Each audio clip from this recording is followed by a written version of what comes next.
Job చేస్తూ ఇంటి పని, వంట పని, పిల్లల పని ఎలా మేనేజ్ చేస్తున్నానో ఈ వ్లాగ్‌లో అయితే చూపిస్తామని. మనం చక్కగా ప్లాన్ చేసుకుంటే మెయిడ్ లేకపోయినా, మనం సహాయం చేసేవాళ్ళు ఎవ్వరూ లేకపోయినా ఇంటి పని, వంట పని, పిల్లల పని అన్నీ చేసుకోవచ్చండి.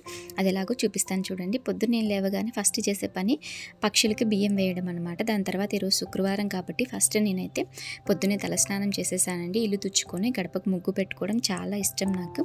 ఎవ్రీడే ఈ పని చేస్తాననమాట. పిల్లలకి కూడా చాలా ఇష్టం. నాకు చిన్నప్పటి నుంచి మా అమ్మ చేసేదండి. పెద్దగా ముగ్గులైతే రావు కానీ 1, 2 వస్తాయి. వాటినే మార్చి మార్చి వేస్తూ ఉంటాను. ఇది శుక్రవారం రోజు గడపకి ఇలా పూలు చల్లి నీట్‌గా పెట్టుకున్నాననమాట.